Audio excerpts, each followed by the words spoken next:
Et donc au niveau physique alors, si on repart, on va partir sur le physique, hein, ce sera plus simple. Alors qu'est-ce qu'il a, mon physique? Alors, qu'est-ce qu'il a? j'essaie de comprendre comment un homme comme vous, aussi bien constitué encore une fois, avec un teint quand même plutôt... C'est faux, je viens de l'île Maurice. Le teint vient de là-bas, ça n'a rien à voir. Non, je parlais pas de la couleur, je parlais du teint, vraiment de la forme. Je trouve que vous êtes en forme, vraiment. Mais vous savez pourquoi je suis en forme? Vous savez pourquoi? Parce que j'ai été malade pendant 10 ans. Et je suis toujours. Ouais. Vous savez pourquoi je suis en forme? Non. Parce que j'ai réfléchi, hein, je me suis posé des questions, et je me suis dit, putain, je suis malade depuis plus de 10 ans. Aucun médecin ne veut me soigner, aucun médecin ne peut me soigner, aucun médecin ne répond à mes questions, donc je vais chercher. J'ai cherché, j'ai réfléchi. Et puis un jour, ça m'a paru comme une évidence, je me suis rendu compte que je faisais des intolérances alimentaires. Et voilà, du coup, j'ai supprimé tout ce qui peut m'être toxique, et maintenant, j'ai un beau teint. D'accord. Enfin, pas les pages jaunes, hein, un beau teint. Hein. Ah, pas mal. Non, c'est pas mal. Non, oui, merci. Et donc, en fait, pour vous, donc ça viendrait finalement d'une intoxication alimentaire, tout ce trouble. Même la myopathie elle-même. Alors, non, alors là, je ne peux rien, je peux rien affirmer, j'en sais rien. Non, je pense pas que la myopathie soit réellement une conséquence d'intolérance alimentaire. Non, pour vous, c'est le vaccin. Pour moi, non, vous savez, pour moi, rien n'est responsable de rien. Je pense que le vaccin, de toute façon, c'est une saloperie. Dès lors que... C'est pas ça, non, c'est pas ça que je voulais dire.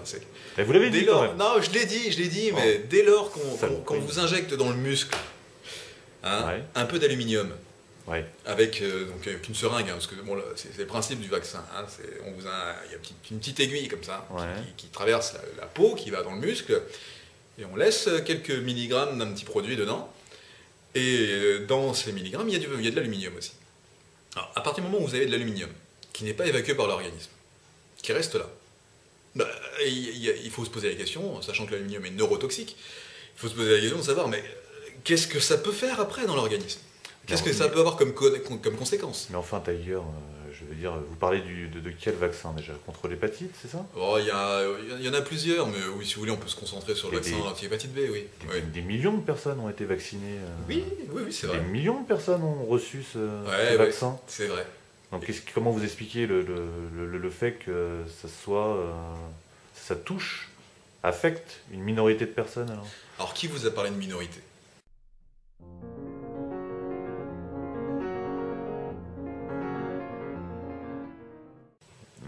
Il me semble que vous apparaissez dans une forme de minorité, puisque... Oui, alors évidemment, ceux qui sont clairement diagnostiqués apparaissent dans cette minorité, comme vous dites.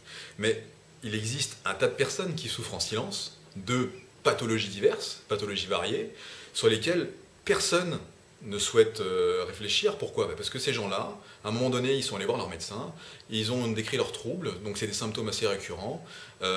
Les médecins se sont dit, de toute façon, sur ces symptômes-là, nous, on a une fiche technique qui nous dit on va donner tel médicament, c'est un antidépresseur.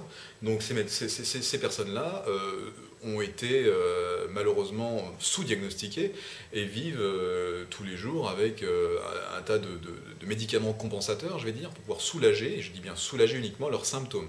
Mais en aucun cas traiter leur pathologie. Vous êtes en train de nous dire qu'en fait, la plupart des gens sont touchés par la toxicité du vaccin, et qu'on compense par des antidépresseurs ou ce genre de molécules, parce que ça aurait un effet en fait sur le mental. C'est ça? Bien sûr, évidemment. Si vous avez un médecin qui est formé à donner des médicaments par rapport à tel symptôme, vous avez des symptômes qui sont, comme par hasard, déclenchés par une vaccination. Les symptômes déclenchés par une vaccination, ça peut être quoi? Ça peut être des céphalées, ça peut être des bouffées de chaleur, des vertiges, des réactions cutanées, enfin il y a plein de choses. C'est vrai. Si jamais ce médecin est formé à donner un médicament pour tel ou tel symptôme, il ne va jamais se poser la question en voyant les symptômes arriver que ça viendrait d'autre chose. Pour lui, il a sa fiche technique, il a ses médicaments, donc il ne fait que répondre à la demande, voilà, simplement. Voilà. À lui, il présente il a des nausées le matin, il a des douleurs articulaires, il a ceci, il a cela, on va lui donner des antidépresseurs. Mais qu'est-ce qui expliquerait que ça vous affecte vous particulièrement plus qu'une personne qui aurait reçu, parce que moi j'ai été vacciné personnellement. Ah, combien d'injections vous avez reçues? Sans indiscrétion, évidemment, bien sûr. Hein. Combien d'injections vous avez reçues? 2. 2? Pas 3. Pas 3, non. D'accord.